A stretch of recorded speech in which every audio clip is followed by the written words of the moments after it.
একদিনের সফরে শিলচরে মুখ্যমন্ত্রী। শিলচরে একদিনের সফরে এসে একাধিক গুরুত্বপূর্ণ অনুষ্ঠানে যোগ দিলেন রাজ্যের মুখ্যমন্ত্রী ডক্টর হিমন্ত বিশ্ব শর্মা।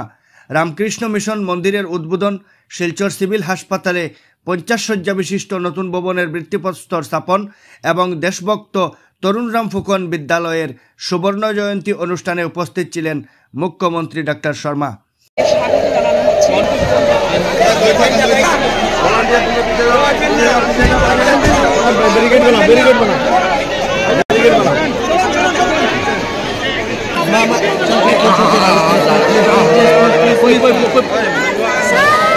সকালে শিলচরে পৌঁছে মুখ্যমন্ত্রী রামকৃষ্ণ মিশনে যান। সেখানে নবনির্মিত মন্দিরের উদ্বোধন করেন তিনি। বেলুড় মঠের গিরিচাঁদজি মহারাজও এই অনুষ্ঠানে উপস্থিত ছিলেন।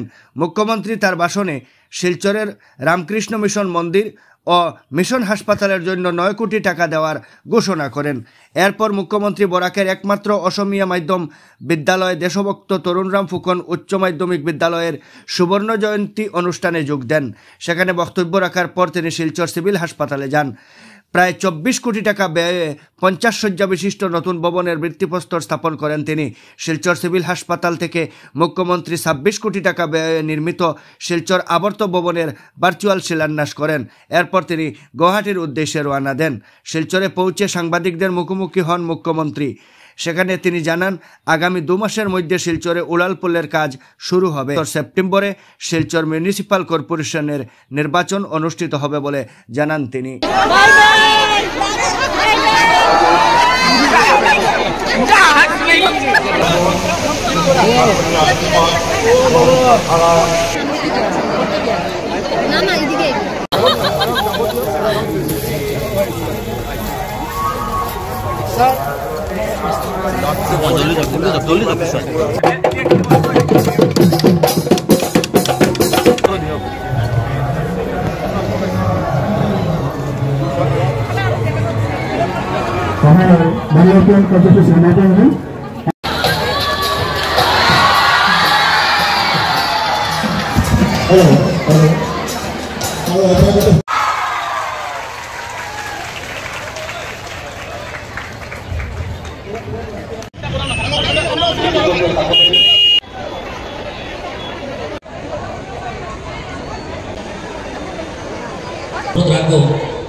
হিমন্ত বিশ্ব শর্মা মহাশয়কে স্বাগত জানানোর জন্য আমরা দুধারে সারিবদ্ধভাবে দাঁড়াবেন, অংশগ্রহণ করবেন মাননীয় মুখ্যমন্ত্রী ডক্টর হিমন্ত বিশ্ব শর্মা মহাশয়।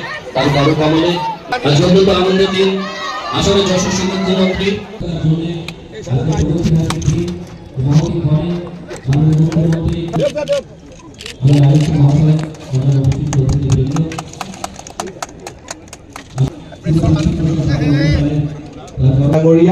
আজি ৰামকৃষ্ণ সেৱাশ্ৰমৰ নতুন মন্দিৰ আৰু শতবাৰ্ষিকী অনুষ্ঠানত যোগদান দিবলৈ মই শিলচৰলৈ আহিছিলোঁ।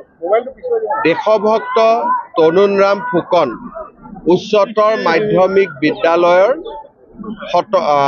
সোণালী জয়ন্তী সমাৰোহতো মই যোগদান কৰিলোঁ। ইয়াৰ লগে লগে প্ৰায় 22-23 কোটি টকা ব্যয়েৰে শিলচৰত 50খন বিচনাযুক্ত ক্ৰিটিকেল কেয়াৰ ইউনিট এটা স্থাপন হ'ব। তাৰো আধাৰশিলা স্থাপন কৰিলোঁ। 26 কোটি টকাৰে ইণ্টিগ্ৰেটেড DC অফিচৰ কাষতে এটা চাৰ্কিট হাউচ নিৰ্মাণ হ'ব। তাৰো আধাৰশিলা স্থাপন কৰিলোঁ। ভাল কৰি হয় তাৰ প্ৰতিও মই চকু ৰাখিম, দৃষ্টি ৰাখিম আৰু মই ভাবোঁ যে এই অনুষ্ঠানবিলাকে বৰাক উপত্যকা ৰাইজৰ মাজত আত্মবিশ্বাস বৃদ্ধি কৰে। আৰু ৰামকৃষ্ণ মিছনত যিখন চিকিৎসালয় তেওঁলোকে কোনো ধৰণৰ মাচুল নোলোৱাকৈ দুখীয়া ৰাইজৰ কাৰণে সেৱা আগবঢ়ায়, সেই চিকিৎসালয়খনত অসম চৰকাৰৰ পৰা 5 কোটি টকা আগবঢ়োৱাৰো প্ৰতিশ্ৰুতি দিছোঁ। আমাৰ বৰাক উপত্যকাৰ অসমীয়া মাধ্যমৰ বিদ্যালয় দেশভক্ত তৰুণৰাম ফুকন বিদ্যালয়ৰো আজি সোণালী জয়ন্তী আছিলে। সেই সোণালী জয়ন্তী উৎসৱতো মই যোগদান কৰোঁ আৰু আমাৰ বিদ্যালয়খনৰ বাবে ছাত্ৰ আৰু ছাত্ৰী নিবাস নিৰ্মাণ কৰি দিয়াৰো মই প্ৰতিশ্ৰুতি প্ৰদান কৰোঁ।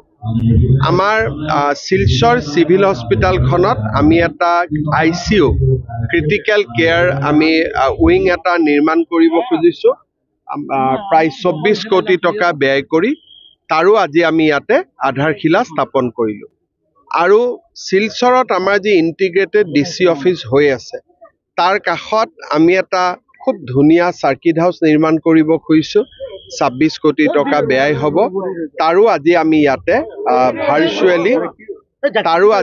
ভাৰ্চুৱেলি আধাৰশিলা স্থাপন কৰিছোঁ ফ্লাইঅভাৰৰ এতিয়া পাব্লিক কনচালটেশ্যন হৈ গ'ল গতিকে আমি ভাবোঁ যে অহা 2 মাহৰ ভিতৰত আমি টেণ্ডাৰ কৰিব পাৰিম 2টা ফেজত ফ্লাইঅভাৰখন হ'ব প্ৰথম হ'ব আমাৰ কেপিটেলৰ পৰা নেশ্যনেল হাইৱে পইণ্ট ছেকেণ্ড পৰ্যায়ত হ'ব আই হস্পিটেলৰ পৰা কেপিটেল পইণ্ট মানে ৰামনগৰ চ' 2 ফেজত হ'ব আৰু প্ৰথম ফেজটো আমি খুব সোনকালে টেণ্ডাৰ কৰিব পাৰিম বুলি আমি ভাবিছোঁ বৰাকত ইয়াত আমাকতো ডেইলি দি থাকে এইটো হৈ যাব এইটোত কি আছে ভাবো কিহে আৰে 2 মাহৰ ভিতৰত টেণ্ডাৰে হৈ যাব মোৰ লগত ললিপপ নাই আৰু মই যিটো কওঁ সেইটো কৰি দিওঁ চিংকিং জোনৰ কামটোতো ভাল কৰি চলি আছে আৰু কামটোত অকণমান খুব টান কাম এইটো গতিকে টান কাম যেতিয়া অলপ সময় লৈ কৰা ভাল যদি জল্দি কৰিব লাগে আকৌ সেইটো ভাঙি গ'লে মানুহে পিছত বেয়া পাব